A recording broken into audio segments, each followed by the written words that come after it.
시청자 여러분 안녕하십니까. 강릉 MBC와 삼척 MBC가 공동 기획한 이제는 동해안이다. 오늘 진행을 맡은 김현수입니다. 동해안권 경제자유구역이 공식 지정된 지도 이미 한 달이 지났습니다. 그리고 그동안 준비해온 경제자유구역청 개청도 이제 한 달 앞으로 다가왔습니다. 4월 중에 개청할 계획인데요. 그리고 앞으로 강원도에서는 토지 매입 작업에 나설 계획이라고 합니다. 이제 강원도의 산업 지형이 바뀔 그 꿈이 현실로 되는 시간들이 다가오고 있습니다. 아직은 우리 지역민 여러분께서 이 경제자유구역에 대해서 구체적으로 또 피부로 느끼지 못하고 계신 분들도 많으실 줄 압니다. 그리고 궁금해하시는 분들도 많으실 줄 압니다. 그래서 오늘 특별한 시간을 준비했습니다. 각 분야의 전문가들을 모시고 이런저런 궁금증들을 좀 시원하게 풀어보는 시간을 마련했습니다. 먼저 오늘 이 시간 함께 하실 분들 소개해드리겠습니다. 국회에서 경제자유구역 실무를 담당하고 있는 서상조 정책보좌관 나오셨습니다. 안녕하세요. 반갑습니다.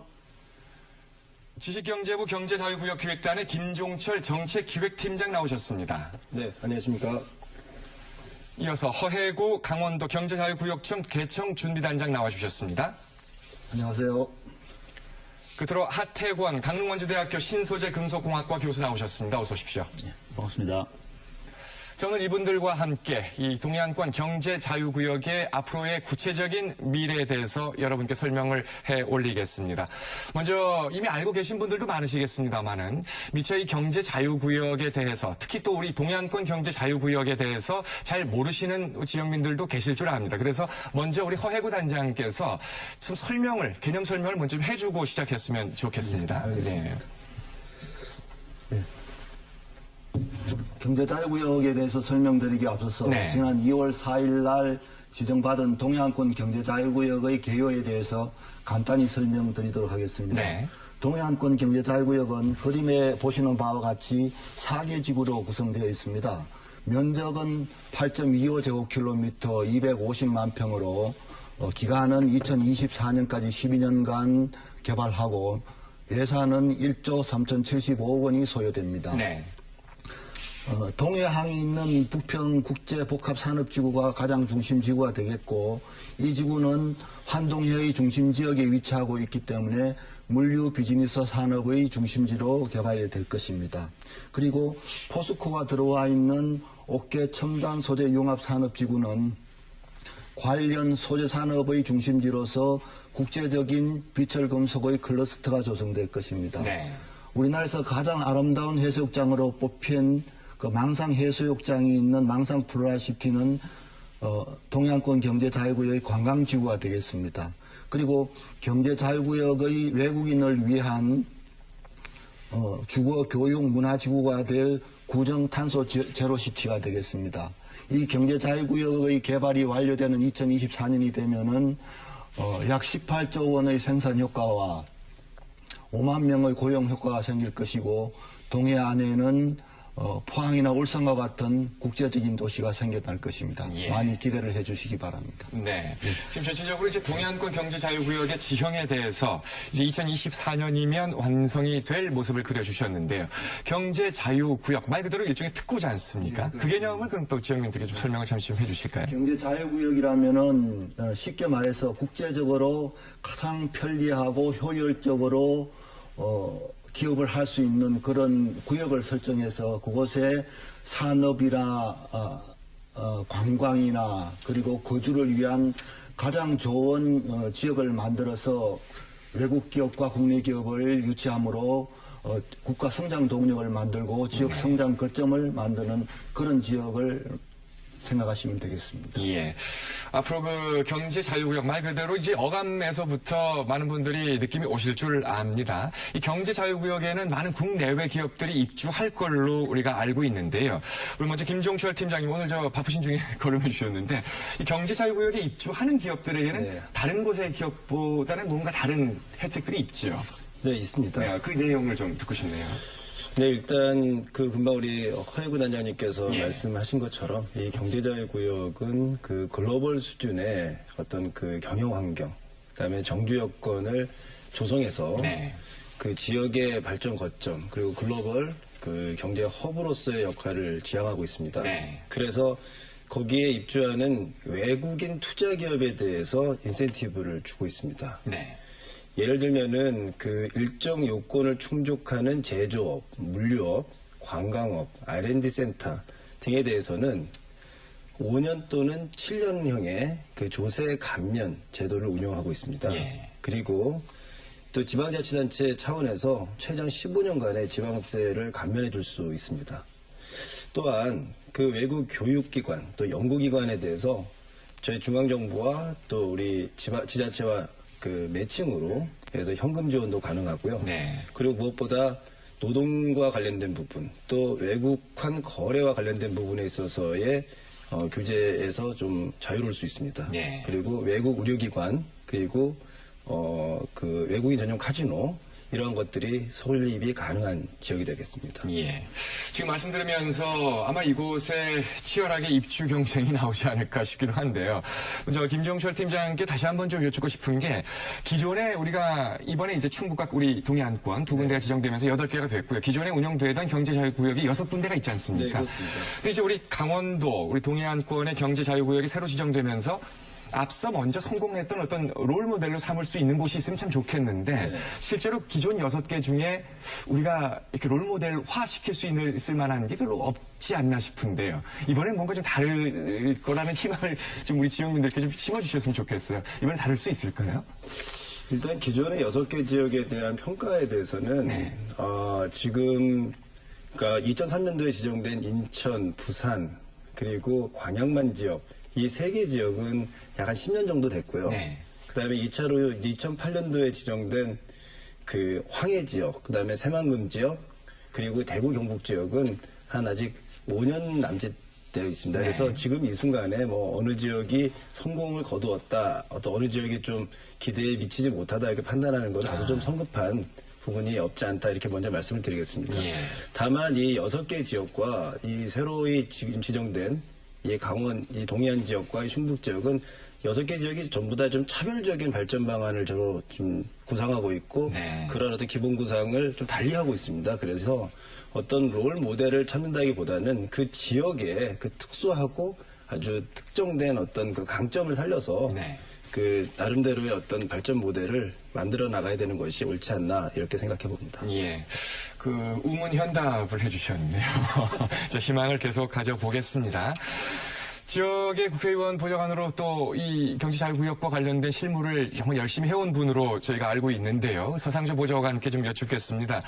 이 공식 지정까지 우리 지역민들이 좀 애타게 기다렸던 시간들도 있고요. 원래는 지난해 말에 공식 지정된다 했다가 또 몇 달 늦어지면서 이러다가 또 혹시라는 또 우려까지도 있기도 했었습니다. 그동안 많은 일들 직접 현장에서 겪으셨는데요. 이런 기회에 우리 지역민 여러분께 그동안 좀 이 본지정이 되기 전까지의 과정 중에 겪으셨던 뭐 에피소드도 좋습니다. 좀 얘기 좀 해주시죠. 예, 사실 저희 동해안권 경제자유구역이 지정되기까지는 많은 우여곡절이 있었습니다. 네. 제가 강릉 지역구 국회의원인 권성동 의원을 물론 지식경제위원회 소속입니다. 네. 보좌관으로 일을 할 때 허이구 단장님이 오셔서 많은 애로점과 어려움을 호소하기에 전략적 파트너로서 국회의원님을 모시면서 많은 질문을 했기 때문에 그 경과 과정이나 에피소드에 대해서는 제가 좀 알고 있는 게 있습니다. 예. 먼저 시민들의 어떤 그 이해를 돕기 위해서 먼저 추진 경과와 함께 에피소드를 좀 간략하게 말씀드리고 싶습니다. 그러시죠. 예. 다들 알다시피 저희 동해안권 경제자유구역은 2007년 11월에 첫 신청을 하고 지적 여건의 미비로 해서 탈락이 된 이후에 약 한 5년 3개월 만에 어렵게 성공한 것입니다. 강원도의 한 사람으로서 또 강원도 국회의원을 모신 한 보좌관으로서 너무나 가슴이 벅차고 뿌듯했습니다. 네. 이 동해안권 경제구역 같은 경우는 그 2007년 11월에 그 첫 탈락 이후에도 강원도는 지속적으로 계속 추진해 왔고요. 본격적인 물꼬 같은 거는 사실은 2012년 5월 11일, 지난 19대 총선 직후, 당시 그 강원도 국회의원 협의회 회장이었던 권성동 의원께서 저한테 지시를 해서 이번에 그 모두 당선된 새누리당 9분의 국회의원을 모시고 그 당시 국회의원, 죄송합니다. 당시 장관이었던 홍성우 장관님을 국회에서 모시고, 동해안권 경제구역의 지정의 필요성, 명분, 이런 분들을 강하게 촉구하면서 조기 지정을 강하게 주장했던 사실이 있습니다. 네. 반복된 얘기지만 이때부터 본격적인 물꼬가 트기 시작했고요. 사실 진행부 입장은 초기에는 상당히 소극적이었습니다. 왜냐하면 10년이 된 것도 있고 5년이 된 것도 경제적 구역 중에서 가시적인 성과가 없어서 사실은 여론, 특히 언론에서 많은 비판이 있었고 국회 국정감사에서도 많은 비판이 있은 걸로 알고 있습니다. 예. 하지만 저희 지역은 그 지역의 특성을 살려서 경쟁력, 차별성을 확실히 살렸기 때문에 조기 지정을 좀 해달라고 의원님들이 많이 노력한 점이 있습니다. 네. 그런 결과로 오늘 같이 좋은 결과가 나오지 않았을까 생각됩니다. 예. 지금 말씀 들으면서 아무래도 그 실무진의 한 사람으로 뛰어서 직접 발로 뛰면서 작업하신 분의 어떤 그 애환이 이렇게 느껴지는 것 같습니다. 허영우 단장님은 어떻습니까? 이 준비하는 과정 또 우리 강원도 동해안권 경제자유구역이 본지정되는 데까지 노력 많이 하신 분으로 얘기를 많이 들었는데요. 지금 우리 뭐 일선에서 뛰고 있는 보좌관께서 직접 얘기도 해주셨습니다만 좀 지역민들께 관련된 이야기도 좀 한마디 해주시죠. 저희들이 사실 동해안권 경제자유구역이 꼭 필요한 이유는 강원도 동해안이 지속적으로 인구가 감소하고 네. 또 동해시 같은 경우에는 전국 최고의 실업률이라고 할 정도로 그렇게 산업 기반이 취약한 그런 상황이었습니다. 그래서 지역 성장 동력을 마련하기 위해서는 뭔가 출구가 필요하다고 그래서 저희들이 영서지방 같은 경우에는 수도권과 밀접하기 때문에 사실 발전이 보장된 그런 상황이지만은 영동지방은 거리적 문제 같은 걸로 인해서 발전 동력을 마련하기가 상당히 어려웠습니다. 예. 그래서 저희들은 이제 동해항이기 때문에 환동해의 또 중심 지역에 위치를 하고 있어 그래서 환동해로 진출할 수 있는 물류 비즈니스 거점으로 육성을 하는 것이 발전 동력이 될 수 있다 생각해서 네. 경제자유구역을 추진하게 됐습니다.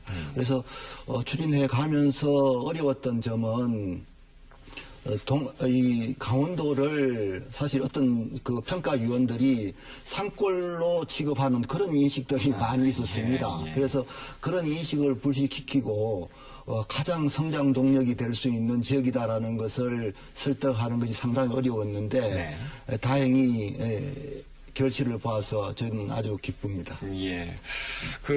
아까 말씀 나오던 얘기 중에 지식경제부에서는 처음에는 좀 소극적 내지는 좀 부정적이었다는 말씀을 하셨는데요.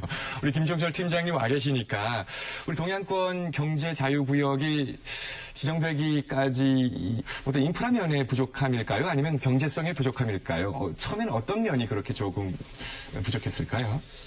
일단 이제 앞서 이제 여기 오신 우리 보좌관님하고 단장님 말씀 이미 하신 것처럼, 그러니까 또 사회자님께서 말씀 지적하신 것처럼 우리나라의 국토 면적에 비해서 이제 경제자유구역이 이제 좀 지나치게 많은 거 아니냐라는 그런 측면, 그리고 이제 그러다 보니까 정부 예산, 그 다음에 거기 집적화되는 어떤 그 산업이나 컨텐츠와 관련해서 효율성에 대한 어떤 지적들이 좀 많았던 거죠. 네. 예. 하지만 그러고 나서 이제 우리 경제자유구역이 사실은 어떤 지정의 목적 가운데 중요한 것이 지역 균형 발전입니다. 예. 그 외국인 투자 유치하는 것도 중요한 목적이고 또 못지않은 두 번째의 지정 목적이 지역 균형 발전이에요. 그래서 이 두 가지의 축을 통해서 국가 경쟁력을 확보하는 것입니다. 네. 예, 그런 차원에서 이번에 3차 지정으로 지정된 이 강원 지역하고 충북 지역은 지역 균형 발전 차원에서의 어떤 장기적인 투자다, 이렇게 봐주셨으면 좋겠고요. 예. 기본적으로 강원 지역은 다른 타 지역에 비해서 굉장히 차별적인 경쟁력 요인이 있었던 것 같아요. 일단 기본적으로 자원을 기반으로 한다든지, 그리고 관광자원, 이건 우리나라에서 가장 비전이 있고, 그리고 이미 그렇게 검증되어진 이 관광 자원들을 활용한다는 측면, 그리고 중요한 것은 또 일본과 러시아 그리고 중국 이 환동해 지역의 이 어떤 경제 발전의 거점으로서 역할을 기대해 볼 수 있다. 그리고 무엇보다도 남북한 간의 경협이 다소 그동안 좀 정체되어 갔지만 이것이 좀 활발하게 되는 어떤 시점이 올 때 틀림없이 이 동해안 지역이 제2의 개성공단으로서의 역할을 충분히 해내지 않을까. 이런 점들이 우리 자문위원들 그리고 우리 경제자유구역의 구역위원회 위원들께 아주 어필하지 않았느냐, 이렇게 생각을 해봅니다. 예. 그 동해안권 경제자유구역의 산업 분야의 핵심은 또 아까 우리 허 단장님의 설명 중에 나왔습니다만 이 옥계를 중심으로 한 비철금속 아니겠습니까? 이게 중심이 된다는 것에 대해서 이미 지금 강릉에서는 옥계 지역에 관련된 뭐 공장들이 가동되고 있기도 한데요. 이와 관련해서 직접 현장에서 또 학생들을 지도하고 또 연구를 하고 계시는 우리 강릉 원주대 신소재금속공학과 하태권 교수님 말씀을 좀 드려야 될 것 같습니다. 동해안권 경제자유구역의 앞으로의 비철금속과 관련된 뭐 비전이랄까요? 또 이곳이 그렇게 비철금속이 중심이 될 수 있는 요인이랄까요? 그런 점을 전반적으로 좀 설명을 먼저 좀 해주시죠. 예, 비철금속이라고 하면은요, 뭐 우리나라 그 기관이 되는 자동차, 또 조선 석유화학, 반도체, 디스플레이와 같은 이런 산업 전반에 있어서 가장 핵심이 되는 그런 소재라고 할 수 있습니다. 그래서 예. 저희들이 비철금속을 이제 뭐 산업의 쌀이다라고 이렇게 부르기도 하죠. 근데 이제 우리 동해안 이 그 비철금속 산업 그 발전의 중심지로 이제 발돋움할 수 있었던 것은 뭐 결국은 풍부한 일단 자원이라고 볼 수 있습니다. 네. 우리나라 전역에 그 매장되어 있는 금속 광물 자원 중에 약 60%가 우리 그 강원도에 매장되어 있습니다. 네. 그리고 이제 그 입지 조건도 하나의 이제 그 요인이 될 수 있는데요. 극동 러시아라든지 그리고 중국의 뭐 동북 삼성이라든지 그다음에 일본 그리고 뭐 태평양 쪽에서 환태평양의 그 환동해권 중심지로 자리 잡고 있기 때문에 예. 자원이라든지 또는 기술의 이제 교류가 굉장히 용이하고요. 그리고 아까 설명해 주셨던 동해항이라든지 옥계항과 같은 항만을 보유하고 있기 때문에 그래서 이제 비철 산업단지 조성이 이제 최적의 조건이 라고 할 수 있겠습니다. 그래서 이런 이유 때문에 이미 이제 포스코가 옥계 네. 마그네슘 공장을 건설하고 이제 사업을 시작을 하고 있고요. 그다음에 영풍 같은 기업도 이제 그 재련소 건설을 목표로 최근에 이제 그 강릉시와 MOU를 체결한 걸로 알고 있습니다. 예. 그래서 한 가지 참고로 말씀을 드리자면 우리나라 그 비철금속의 소비 규모가 약 300만 톤인데요. 이것은 이제 전 세계적으로 봤을 때 약 5위에 해당하는 그런 수요가 되겠습니다. 소비 수요가요. 예. 근데 이제 우리가 국민 1인당 그 소비 수요로 따져보면은 일본을 넘어서 세계 1위권에 속하는 그런 상황입니다. 이제 그럼에도 불구하고 아직까지 우리나라에서는 그 비철금속 단지라고 하는 것이 전혀 조성이 되어 있지 않았던 상황이고 네. 이번에 이제 그 경제 자유구역 지정이 되면서 비철금속 중심 단지가 이제 형성된다고 하는 것은 굉장히 의미가 있는 일이라고 할 수가 있겠죠. 예, 예. 말씀 듣고 보니까 우리 지역뿐만 아니라 우리 국가 전체에서도 이 비철금속 산업이 갖는 어떤 포션이 상당히 크군요. 예. 그럼 관련된 그 연구를 하는 학자 입장에서 우리 지역에 앞으로 이 동해안권 경제자유구역에서 비철금속 관련 산업은 충분히 희망이 있다라고 이제 보시는 거겠죠. 저 뭐 솔직히 말씀드리면은 네. 제가 학교에 온 지가 10년째 되고 있는데 최근에 이제 우리 그 옥계 산업단지가 조성되고 네. 그다음에 경제자유구역이 지정되면서 굉장히 그 기대를 많이 하고 저도 그 기대를 많이 하고 있는 그런 상황입니다. 예, 예. 그 비철금속 산업을 우리가 이렇게 희망적으로 들으면 그냥 굵직굵직한 사람들만 듣게 되는데 이걸 좀 디테일하게 들어가 보면 우리가 몰랐던 상당한 그 파급력이 있더라고요. 그리고 이것이 산업에 소요되는 분야들도 여러 다양하게 쓰일 수 있고요. 이 동해안권 경제자유구역이 앞으로 비철금속 산업 구체적으로 어떤 산업들이 어떻게 유치될 것인지 지금 운영되고 있는 마그네슘 관련된 공장들 외에도 좀 있을 것 같습니다. 허 단장님께서 먼저 그 분야를 좀 설명해 주시겠습니까? 네, 동해안권 경제자유구역의 산업은 세 가지 측면에서 만들어질 겁니다. 네. 첫째는 이제 동해항이 있기 때문에 물류 비즈니스의 환동의 중심지가 될 것입니다. 지금 동해항은 지금 제3차 항만 확장 계획에 의해서 국제적인 규모로 확장될 예정이고, 네. 그리고 그 속에는 환동해 비즈니스 센터라든가 수출입기구, 그리고 컨테이너 전용 부두 같은 그런 것들이 들어서기 때문에 앞으로 환동해 지역의 경제 규모는 유럽의 2020년 정도가 되면은 유럽의 50%인 12조 2천억 달러 정도가 될 것입니다. 네. 그리고 그 다음에 이제 동해안은 우리나라 최고의 그 관광지이기 때문에 저희들은 동해안의 절경을 이용한 환동의 최고의 명품 관광지를 만들어서 관광 산업을 일으킬 것입니다. 예. 그리고 세 번째로 이제 우리가 산업 측면에서 동해안의 풍부한 부존 자원을 활용한 비철 금속 산업을 활용할 계획이고 우리나라 대기업에서도 그 중요성을 알아서 이미 포스코라든가 영풍 그리고 동부 메탈 이런 기업들이 벌써 투자를 하고 있습니다. 네. 예. 지금 아까 허 단장님이 설명을 직접 그림으로 해주셨습니다만은 지금 이 네 개로 크게 이제 구역을 나눌 수 있겠죠. 그렇죠? 먼저 관광과 관련돼서는 이제 플로라시티가 되는 이제 망상 지역이 될 수 있겠고, 주거 문화는 이제 구정면, 강릉의 구정이 될 수 있겠고, 항구는 당연히 이제 동해항, 그리고 옥계를 중심으로 한 비철금속 산업단지, 이걸 지금 말씀드리고 있습니다.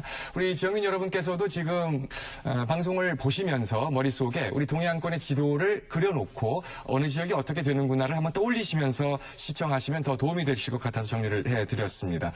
이 비철금속 분야가 우리 직접적으로 사용되는, 현실 속에서 사용되는 분야가 참 많더라고요. 다시 전문가인 또 하 교수님 얘기를 안 들을 수가 없겠는데요. 가령 예를 들어서 아까 말씀하신 걸 들으니까 저는 이제 국내 소비가 그 정도 규모, 세계에서 그 정도 차지하는지는 사실 잘 몰랐습니다. 그렇다면 이게 국제적으로뿐만 아니라 국내만 가지고도 충분한 산업 기반이 될 수 있겠다는 희망이 생기네요.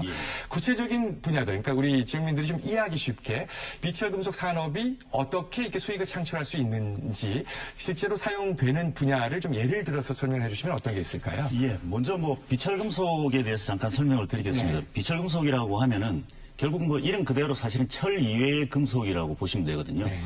근데 이제 우리 지구상에는 아시다시피 가장 가벼운 수소에서부터 가장 무거운 우라늄까지 한 92가지 정도의 원소가 존재를 하고 있습니다. 네. 근데 이제 금속이 아닌 원소를 찾아보면 한 18가지 정도밖에 안 됩니다. 의외로 금속이 굉장히 많은 그 숫자를 차지하고 있죠. 근데 철을 제외한 금속을 이제 비철금속이라고 이제 두 부류로 이제 나누게 되는데요. 그만큼 철이라는 원소가 참 재미있는 원소죠. 우주에서 가장 안정한 형태이면서 우주적으로 봤을 때도 가장 풍부하게 존재하는 금속이 사실은 철입니다. 그래서 저희들이 철기 시대에 살고 있는 게 사실 우연이 아닌 상황인 것이죠. 근데 이제 비철금속이라고 하면은 티타늄처럼 저희들이 안경 테로 굉장히 많이 사용되고 있는 그런 금속이고요. 그리고 우주 항공이라든지 또 군사용으로 굉장히 많이 사용되고 있습니다. 그 다음에 알루미늄 같은 경우에는 여러분들 아파트에 이제 베란다에 있는 샤시라든지 또는 비행기의 날개나 동체 이런 것들을 구성하는 그런 금속들이고요. 그리고 이제 옥계에 생산하고 있는 마그네슘 같은 경우에는 지구상에 존재하는 금속 중에서는 가장 가벼운 금속이고 구리 같은 경우에는 전 세계적으로 지금 전선으로 다 이제 분포가 되어 있는 상태고요. 그 다음에 히토리와 같은 금속 같은 경우에는 굉장히 강력한 자석 같은 걸 만들 때 필수적으로 이제 사용되는 그런 금속들이죠. 수많은 70여 가지 이상의 이제 그런 비철금속들이 있는데 그 중에서 이제 전략적으로 굉장히 중요하기 때문에 국가적으로도 이제 관리를 하고 있는 그런 금속들이 있습니다. 그게 이제 6대 비철금속이라고 하는데요. 그게 이제 알루미늄이라든지 구리, 그다음에 납, 아연, 그리고 주석, 니켈이 되겠습니다. 예.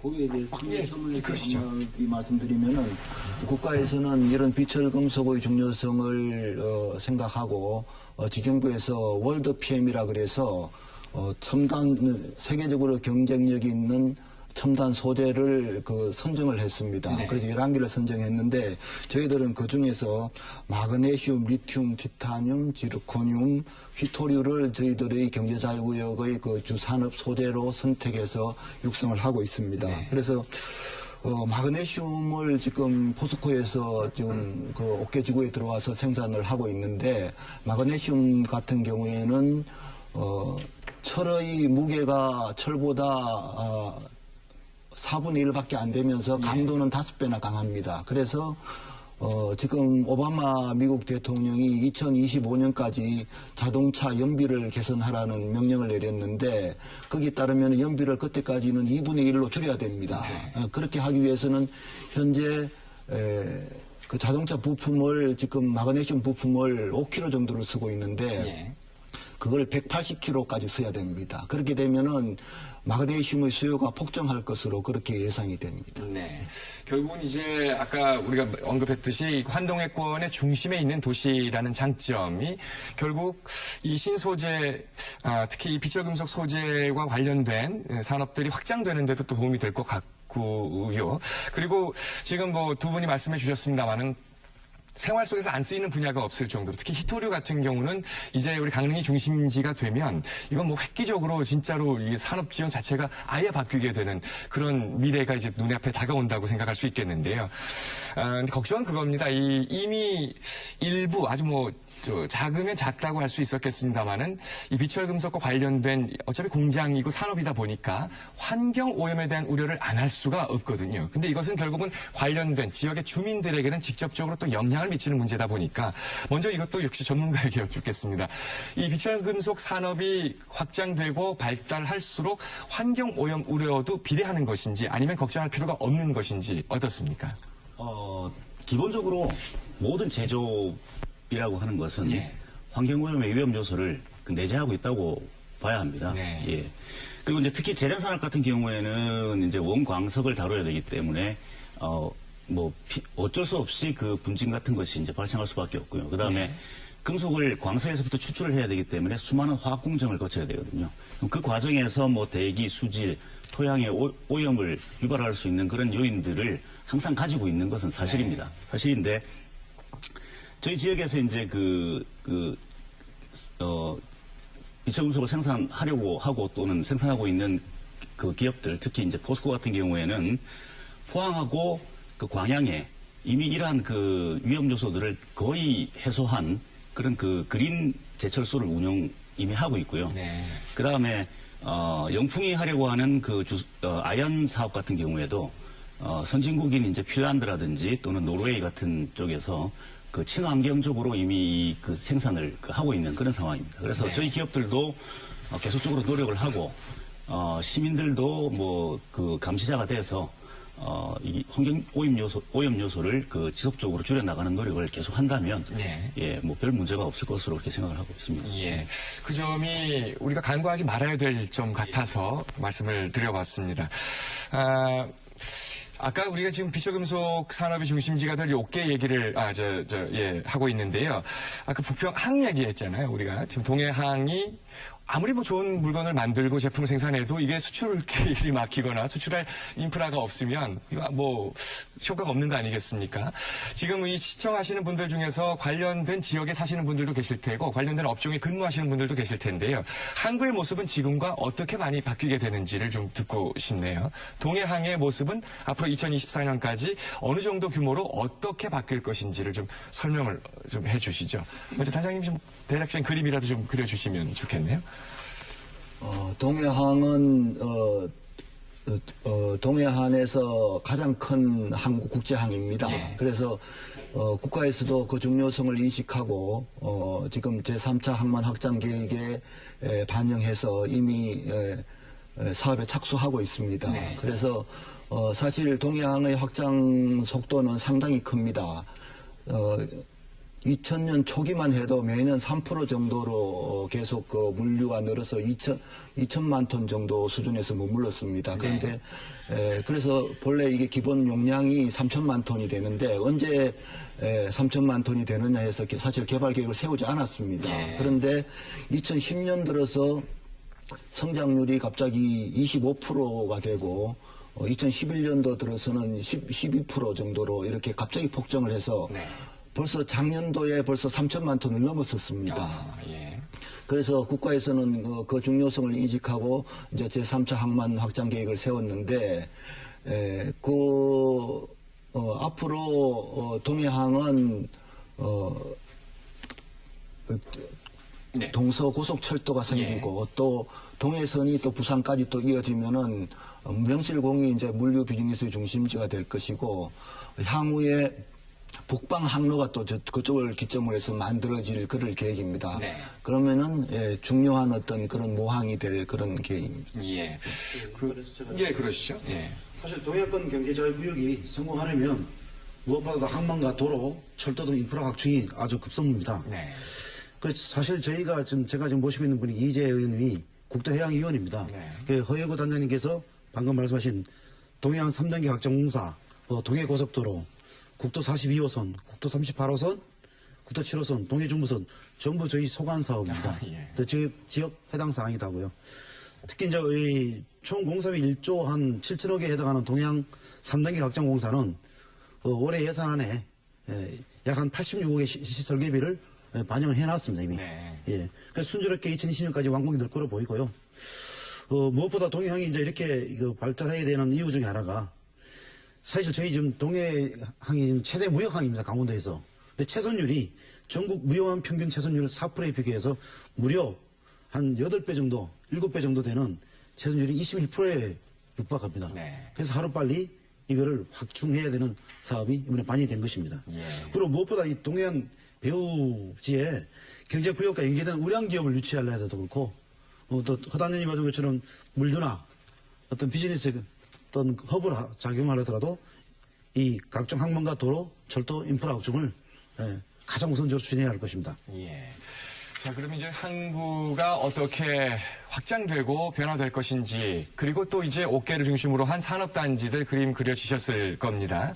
자, 그러면 이제 이곳에, 아까 말씀하신 중에 그 관광 중심지가 될 것이다라는 말씀이 나왔는데, 이것은 바로 동해 망상을 중심으로 한 플로라시티이지 않습니까? 이것 역시도 우리가 쉽게 생각할 수는 없겠죠. 아무래도 같은 투자가 또 동시에 벌어져야 되고, 또 많은 분들이 오셔서 이곳이 뭐 대한민국 최고다, 아니면 세계 내놔도 손색이 없는 곳이다, 이렇게 만들 계획이시지 않습니까?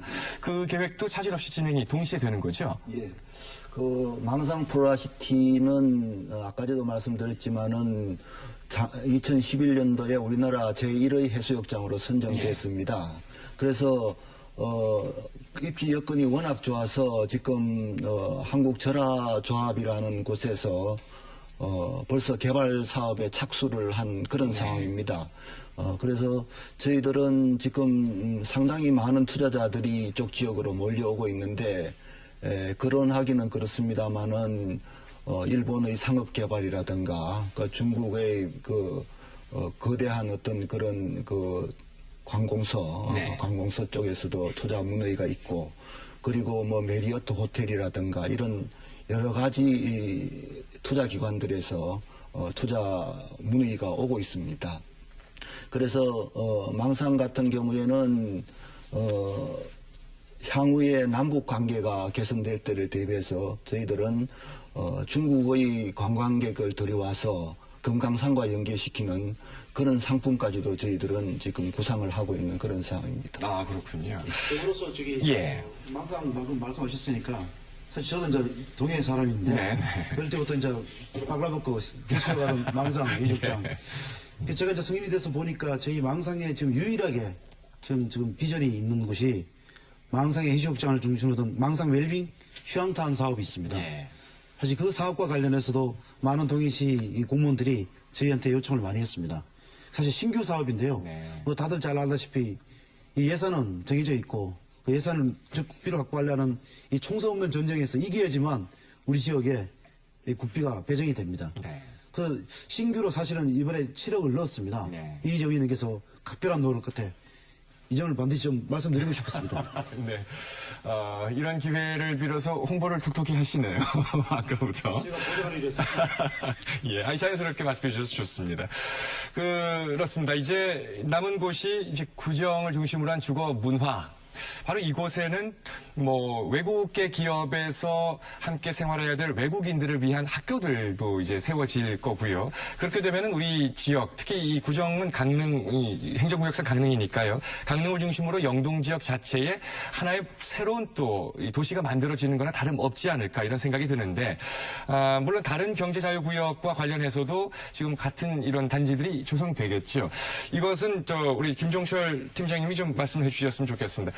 이곳에는 학교 외에 또 어떤 시설들이 어떻게 들어오게 될 걸로 예상을 하면 될까요? 일단 이제 뭐 사장님께서 말씀하신 것처럼 네. 그 지역은 그 외국인의 정주 환경을 확보해야 할 지역이 되겠습니다. 그러면 이제 이른바 정주 환경 하면은 우리가 쉽게 말하는 이제 의식주를 얘기하거든요. 네. 거기에 이제 교육이라든지 그다음에 이제 놀거리 이런 것들이 이제 함께 어우러져야 되는데 일단 거주 환경이 괜찮아야 됩니다. 일단 물론 어떤 아파트가 됐건 저택이 됐건 소유할 수도 있어야 되지만 또 임대할 수 있는 예. 그런 공간들도 있어야 되고요. 그다음에 아이들을 데리고 와서 공부를 시킬 만한 이제 여건이 갖춰져야 됩니다. 주로 이제 초중등 이런 쪽이 좀 강해야 되거든요. 물론 이제 대학 교육 같은 경우에도 이 강릉 지역이 우리 교수님께서도 뭐 잘 아시겠지만은 아주 특정화된 부분에 예를 들어서 뭐 이 자원 부분에 있어서 굉장히 많은 노하우와 뭐 이런 것들이 이제 축적되어 있기 때문에 그런 대학 시설들도 좀 비전이 있어 보이지만 네. 외국인의 입장에서는 어찌됐든 간에 그 유초 중등 교육기관이 꼭 갖춰져야 됩니다. 예. 그것과 함께 또 꼭 갖춰야 될 것 중에 하나는 이제 병원이죠. 네. 예. 그래서 어떤 이제 다른 지역인 경우에 보면은 네. 아까 전에 이제 다른 경제자구역 말씀하셨으니까요. 예. 실제로 제가 이제 면담을 해보면은 거기에 와 있는 CEO들이라든지 아니면은 거기에 일을 하고 있는 주재원들, 특히 가족들의 가장 어려움 중에 하나가 이제 바로 병원 문제더라고요. 예. 그래서 감기만 걸려도 이제 본국으로 다시 간다든지 예, 이런 좀 애로점을 많이 호소하고 있습니다. 그래서 제가 이제 종합해서 말씀드리면은 일단 주거할 수 있는 공간과 관련된 부분, 그 다음에 학교, 그 다음에 병원, 그 다음에 이제 하나 더 나가면 물론 강원도에 뭐 모든 것들이 많이 갖춰져 있지만 놀거리, 네. 예, 물론 이제 자연 환경만 갖고는 좀 힘드니까 좀 플러스 알파해서 좀 인공적으로 조성된 그런 좀 복합 공간 이런 것들도 필요하지 않을까 이렇게 생각을 해봅니다. 네. 자, 이렇게 되면 이제 강릉 구정면을 중심으로 생길 이 공간에 좀 이제 힐링된 그리고 또 웰빙할 수 있는 삶을 살면서 그들이 옥계와 또 동해항으로 출퇴근하면서 일을 하고 또 거기서 부과되는 창출되는 가치들이 다시 우리 지역에 반영되고 하는 그런 모습들을 우리가 이제 그림을 그려볼 수 있겠는데요. 이런 특구가 또 경제 자유구역이 활성화될 수 있느냐, 성공할 수 있느냐, 없느냐. 핵심은 자본이 일단 많이 들어와야 되지 않겠습니까? 우리가 만들어 놨는데 뭐 그것이 민자든 외자든 들어오지 않는다면 다시 터만 만들어 놓고 우리는 또 희망을 잃게 될 수밖에 없는데요. 민자 유치라든가 또 외자 유치에 대한 계획들 어떻게 우리가 세우고 있는지 설명을 좀 듣고 싶네요. 네. 저희들은 경제자유구역 개발을 위해서 그동안에 많은 준비를 해왔습니다. 그래서 개발 사업자를 13개사와 저희들이 MOU를 체결한 그런 상황입니다. 예. 뭐 향후 이거를 현실화시키는 그런 문제가 있습니다만은 그래서 일단 북평지구는 이제 국제 비즈니스 물류 지구가 되겠는데 저희들은 그쪽에 이제 물류 회사들이 많이 있습니다. 그래서 그런 물류 조합과도 이제 MOU를 맺은 상황이고, 그리고 향후에 이것이 국제항이기 때문에 저희들이 남북 관계의 어떤 그런 교류지대로 저희들이 발전시킬 그런 계획을 가지고 있습니다. 네. 그래서 그런 거점이 된다면은 저희들이 쉽게 북평지구를 국제적인 어떤 물류 비즈니스 지구로 발전시킬 수 있을 것이라 생각하고 예. 이미 뭐 STX라든가 동부메탈 같은 어떤 거대 기업들이 들어와 있기 때문에 이들 기업들과 연계해서 관련 기업들을 유치를 하면은 개발이 용이하게 이루어지지 않을까 그렇게 생각하고 있습니다. 예. 망산 같은 경우에는 이미 이제 한국전환농협에서 구체적으로 꽃과 해변이 어우러진 그런 관광도시를 벌써 계획에 착수를 하고 있기 때문에 예. 큰 문제 없이 이루어질 것으로 예상이 되고 있고 옥계 같은 경우에는 이제 포스코가 들어와서 상당히 국제적인 경쟁력을 갖추고 있습니다. 그래서 관련 기업들이 들어오면은 개발이 쉽게 이루어질 것으로 그렇게 생각됩니다. 예. 구정지구 같은 경우에는 그게 이제 거주 교육 문화지구이기 때문에 사실 개발이 가장 쉬운 게 어떤 그런 부동산 개발하는 그런 지역들이 수익률이 높기 때문에 개발하기가 편합니다. 네. 업자들 측면에서는. 그래서 그쪽도 개발이 용이하지 않을까 저희들은 그렇게 보고 있습니다. 예. 큰 틀에서의 계획들 들었고요. 예, 소 부장관님. 네. 계속 이제 저희가 사실은 예비 지정, 물론 그 이전에 신청, 예비 지정, 그다음에 2월 4일날 본 지정에 전부 다 이게 일관성을 있게 주장했던 게 바로 소위 이제 성공 가능성이라는 개념인데 네. 그 성공 가능성이라는 개념이 바로 사실은 이 자본 유치 아닙니까? 네, 그렇죠.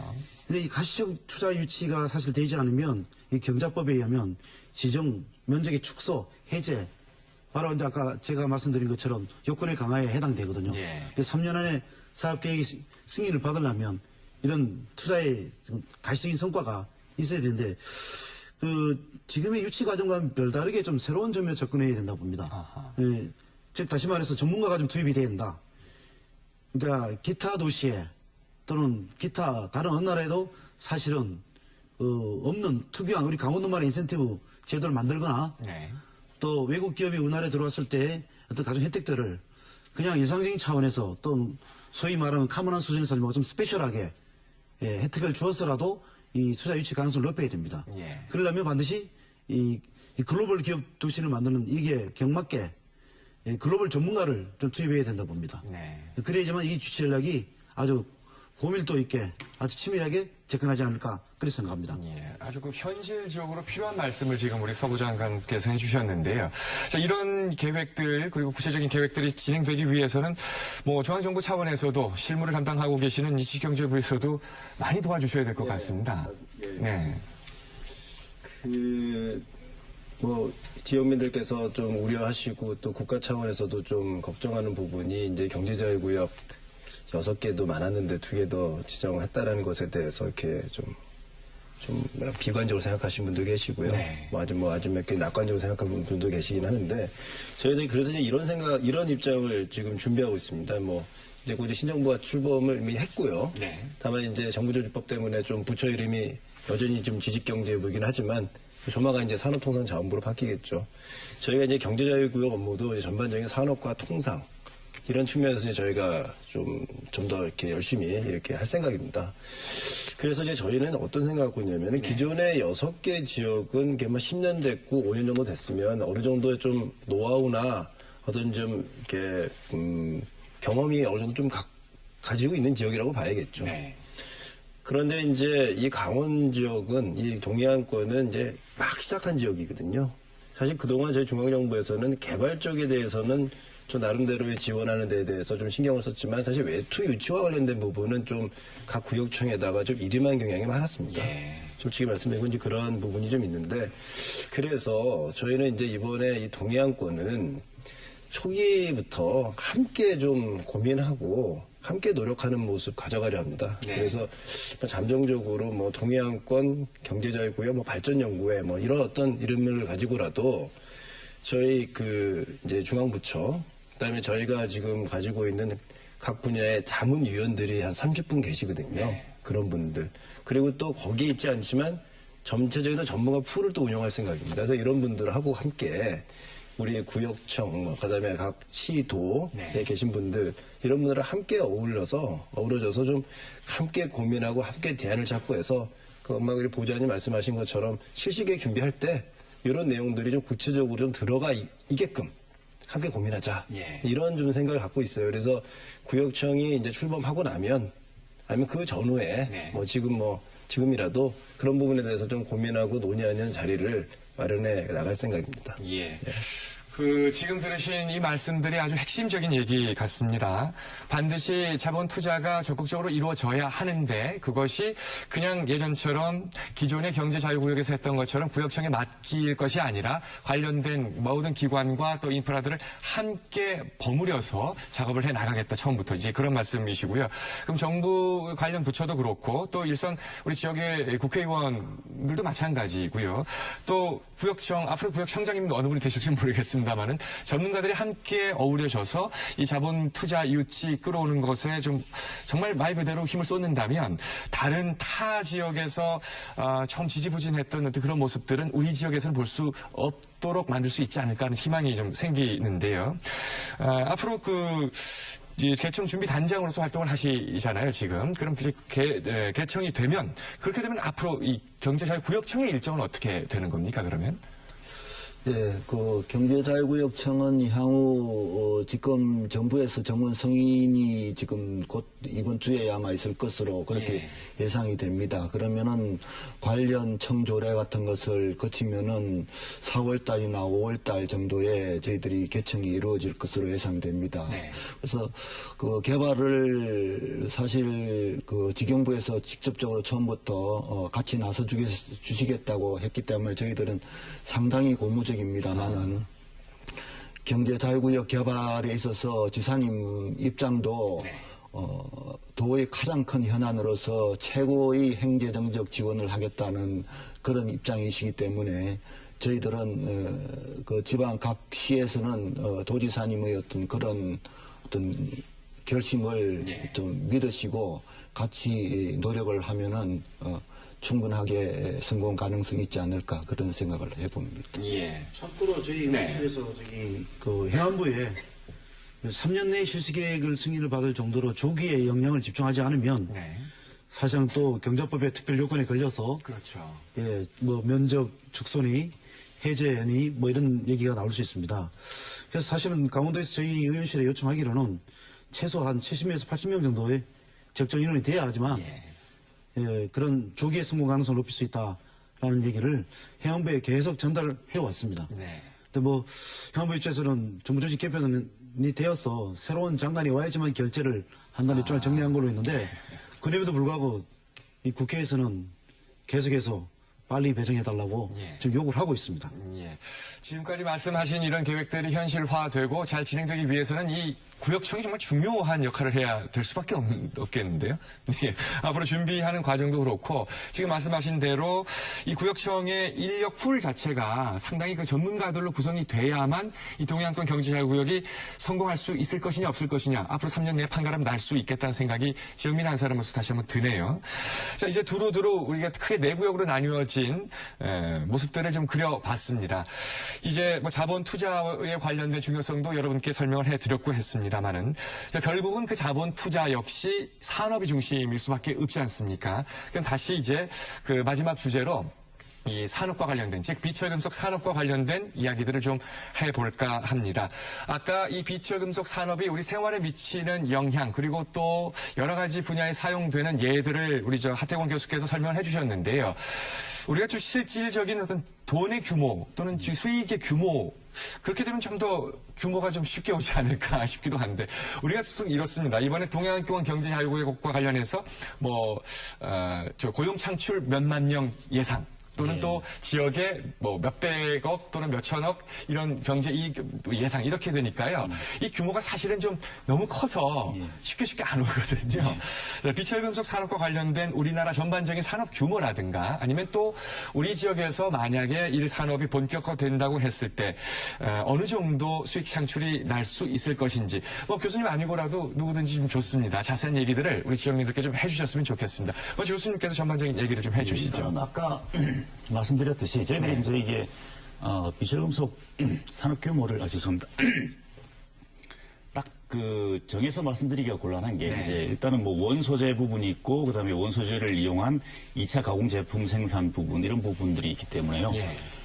그 부분은 뭐 시장을 명확하게 말씀드리기는 좀 곤란하고요. 아까 말씀드렸듯이 국내의 그 수요 규모가 일단은 연간 한 300만 톤 정도 된다는 말씀을 드리고요. 그리고 우리 지금 이제 그 영월 업계에서 그 포스코가 하고 있는 그 마그네슘 산업 같은 경우에는 최종적으로 2018년에 이제 그 포스코가 지금은 1년에 10,000톤 그 생산 규모인데 이제 10만 톤 생산 규모로 가기로 되어 있습니다.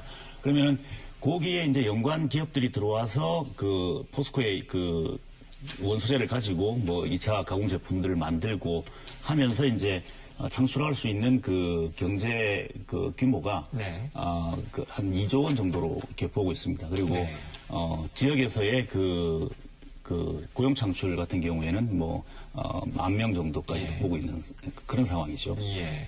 뭐 그 정도만 해도 지금 엄청난 규모가 되고 결국 그렇다면은 그 정도 산업들이 여기서 현실화되고 나면은 동해와 강릉을 중심으로 한 영동 지역의 뭐 인구 자체가 또 도시 규모 자체가 아예 지금과는 달라지는 그것이 현실로 지금 2024년까지 우리가 계획을 하고 있으니까요. 얼마 남지 않은 현실인데요.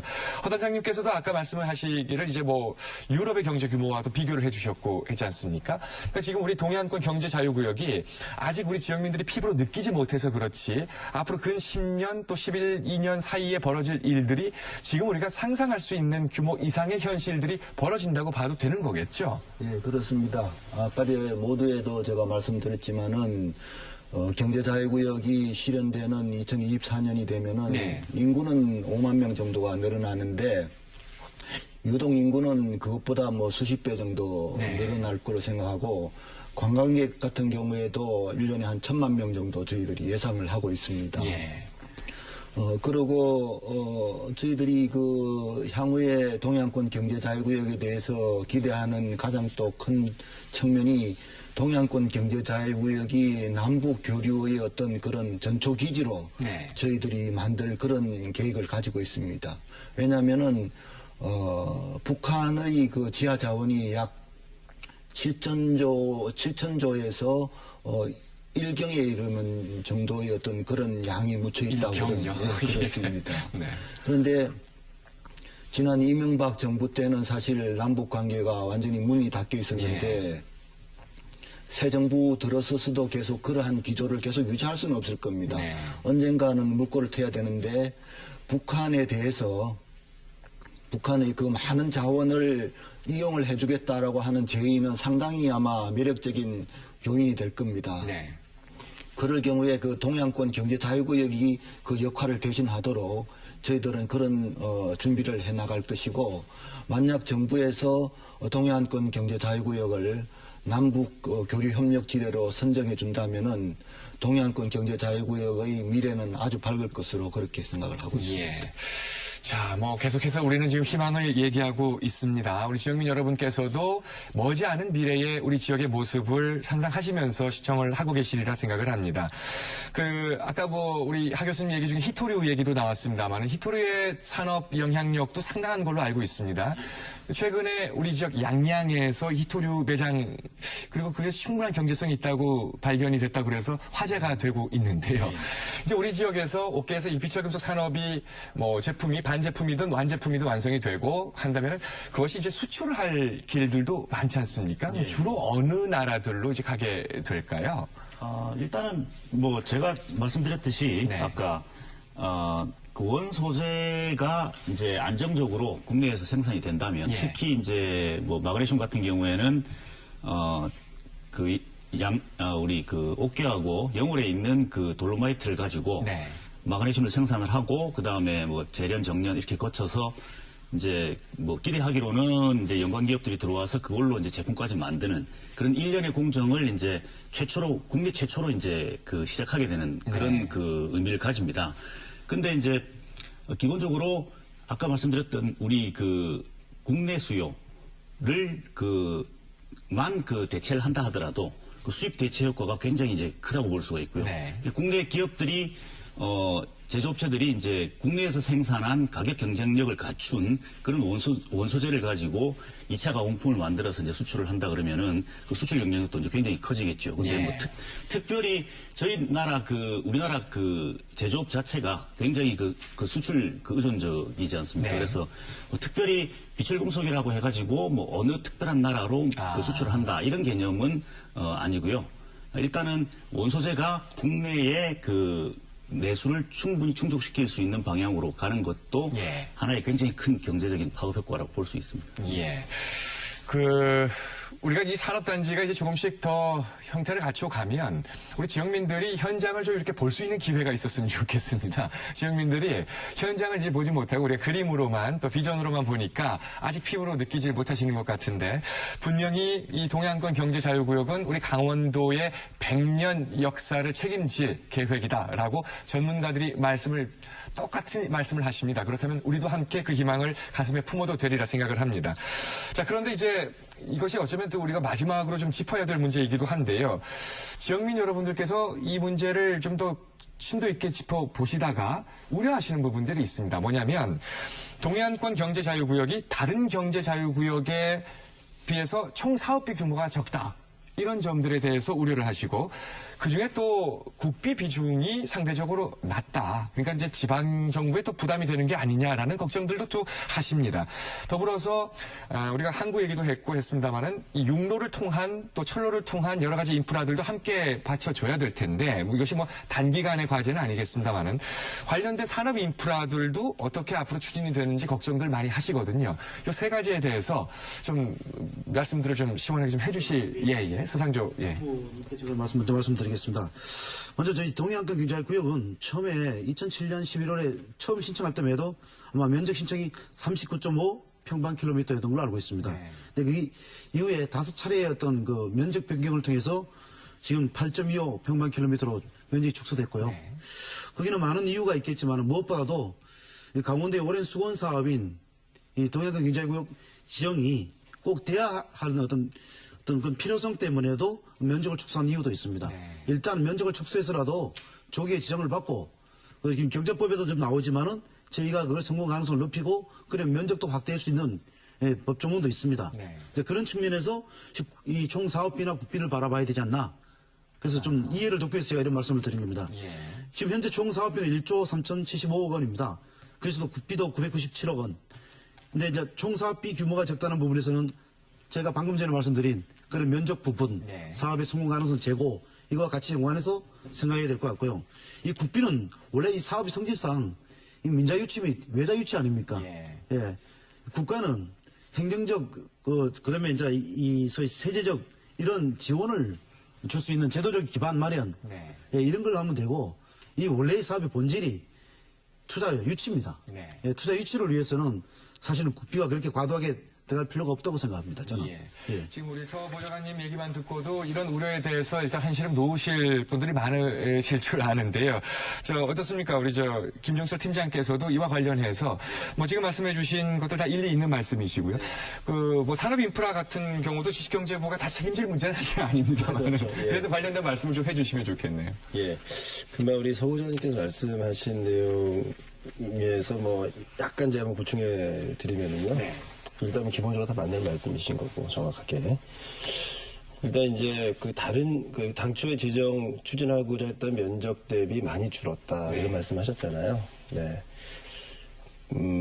이번에 이제 추가 지정을 하는 데 있어서 뭐 아까 전에 자꾸 말이 반복되지만은 그 우려가 많았고 그 우려는 강원도 이 동해안권이 갖고 있는 뭐 어떤 뭐 한계점 이런 것 때문에 발생하는 우려가 아니라 기존에 지정되었던 지역들이 어떤 개발 진척도라든지 당초에 기대했던 수준에 좀 미치지 못한다는 그런 측면 때문에 이제 발생한 이제 어떤 우려인데 기존에 지정된 지역들 지금 전체적으로 보면은 과도하게 지정되었던 지역들이 있어요. 1차 지정 때 예를 들어서 뭐 인천, 부산, 광양만 과도하게 지정된 데는 뭐냐면 어차피 개발이 안 될 지역까지 묶어서 지정한 경우들이 있는 거예요. 어떤 지역 한 50%씩 됩니다. 그러니까 그런 데는 어차피 개발하지 않을 거고 할 수도 없는 땅을 굳이 지정할 이유가 없는 거죠. 그리고 오히려 그런 것들이 시간이 지나면 지날수록 좀 부담으로 많이 또 작용이 또 되더라고요. 그래서 이번에 이제 동해안권 경제구역 지정하는 과정에서는 그런 부분들을 좀 최소화해서 아주 우량지구만 중심으로 해갖고 시작을 하게 된 겁니다. 그러니까 어찌 보면 이게 좀 띄엄띄엄 있다라는 것에 대해서 조금 의아해하는 분도 계시는데 나중에 이걸 잘 해서 만들어 나가서 이으면 되죠. 그렇게 좀 중장기적으로 좀 보셔야 될 부분인 거고요. 그다음에 이제 그 사업비와 관련된 부분에 있어서는 우리 서 의원님께서 말씀 참 잘해주셨습니다. 그러니까 기본적으로 국비가 지원되는 부분은 뭐 도로라든지 그다음에 무슨 뭐 공원, 뭐 공동구, 합폐수 용수시설 이런 어떤 인프라와 관련된 부분에 있어서의 지원인 거고요. 거기에 들어가는 또 컨텐츠는 기본적으로 민자, 다시 말해서 이제 그 국내 기업 또는 이제 외투 기업을 통해서 이제 채워 넣어야 할 때 부분이기 때문에 그건 이제 그렇게 이해를 해주시면은 이제 충분하다고 생각이 좀 됩니다. 네, 가시죠. 사실 국가가 부담하는 거는 아까 방금 이야기했듯이 기반 시설과 공급 시설 부분입니다. 예. 그래서 저희들이 경제자유구역을 개발하기만 하면은 국가에서 부담하기로 한 그런 목에 대해서는 충분하게 국가에서 부담하기 때문에 국가 부담이 적다고 염려할 필요는 전혀 없다는 그런 말씀을 드리고 싶습니다. 예. 세 분 말씀 들으니까 이와 관련된 이게 사실 우리 지역민들이 가장 걱정하시는 부분들이라서 제가 조심스럽게 마지막에 질문을 여쭈었는데 오늘 이제 걱정 안 하셔도 될 것 같습니다. 약속들은 다 지켜주실 것이고 함께 노력해 주실 거라고 믿기 때문에요. 지금 오늘 이렇게 긴 얘기들을 쭉 나누면서 많은 궁금증들이 여러분 풀리셨을 줄 압니다. 그렇게 믿고 싶고요.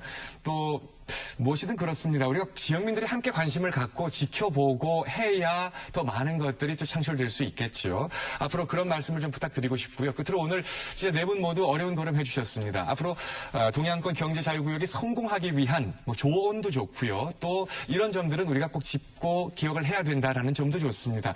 한 1분씩이라도 한 말씀 좀 듣고 싶습니다. 먼저 우리 하태곤 교수님께서 말씀 먼저 좀 해주시죠. 네. 예, 저는 한 가지 당부의 말씀이라고 드리고 싶은 네. 드리겠습니다. 예. 최근 1, 2년간 저희 지역의 분위기가 굉장히 많이 바뀌고 있는 걸 실감을 하고 있습니다. 저는 학교에서 이제 학생들을 가르치면서 그리고 연구를 하면서 보면은 우리 학생들이 이제 최근 들어서 수업에 임하는 태도라든지 또는 진로에 대한 어떤 기대 같은 게 굉장히 이제 높아지고 있는데 그게 다 이제 지역의 이제 비철 산업이 활성화되는 되려하는 어떤 그런 모습들을 보고 이제 느끼는 것 같습니다. 그래서 향후 이제 우리 경제 자유구역 지정을 통해서 비철 금속 산업의 발전 그리고 이제 지역 경제와 산업 발전을 이제 충실히 해 나가면서 우리 지역의 인재들이 타 지역에 가서 이제 직장 생활을 하는 것보다 지역에 이제 우수한 업체에서 보람되게 생활할 수 있도록 저희 학교도 마찬가지고 산학 연관 민이 같이 합심해서 노력해 나갔으면 하는 바람입니다. 네.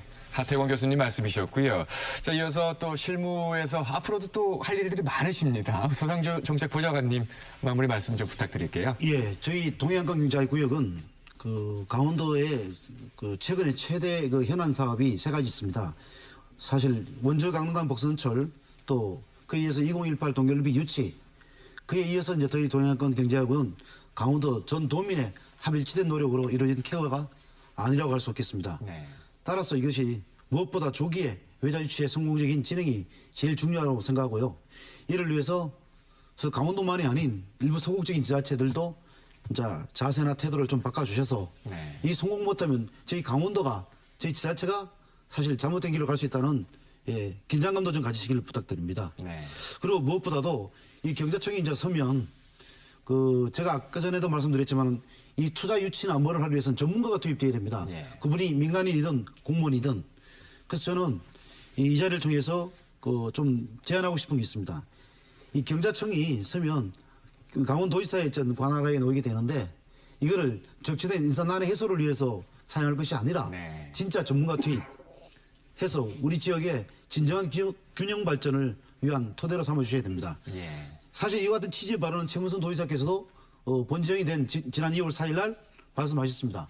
말씀을 간단하게 말씀드리면 경제청의 인력은 강원도, 강릉시, 동해시 우수한 인적 자원으로 구성해서 성공 가능성을 높이겠다고 말씀하신 바도 있습니다. 또 한 가지 아마 강릉시하고 동해시에서 공무원들이 많이 파견돼야 될 거예요. 근데 해당 지자체에 이제 투자 면적이나 그다음에 이제 해당 면적이 있지 않습니까? 그 면적에 좀 비례해서라도 민원에 있던 몰입을 좀 집중을 미리 배제하는 것도 합리적인 것이 아닌가라는 그런 제안을 드리고자 합니다. 예. 경제자유구역청의 인적 구성의 중요성을 아주 마지막까지 강조를 해 주셨습니다. 자, 김종졸 팀장님께서 이제 오늘 방송 마치고 올라가시면 이제 앞으로도 해 주실 일이 많으십니다. 그 말씀 좀 부탁드릴게요. 네. 다시 한번 우리 강원도 우리 동해안권 경제자유구역 지정 다시 한번 축하드립니다. 네. 저희 이제 주식경제부가 이제 8개 이제 경제자유구역이 됐죠. 여기 이제 전체적인 어떤 지원을 총괄하는 입장에서 좀 이제 부탁 말씀 하나 이제 우리 지역민들께 드리겠습니다. 이 경제자유구역 지정은 한마디로 지정일 뿐입니다. 지정. 예. 다시 말해서 이제 문제는 앞으로 어떻게 잘 하느냐에 달려 있거든요. 지금 지금 이 순간에 있는 이제 6개 지역, 그리고 이제 충북, 그다음에 이제 여기 동해안 이 8개 지역에 이제 그간의 어떤 10년간에 흘러온 이 경제자유구역의 역사, 이렇게 보시면은 어떤 데는 무엇 때문에 잘 되고 있고 또 어떤 데는 또 무엇 때문에 잘 안 되고 있는지를 이렇게 잘 아실 수 있을 거예요. 네.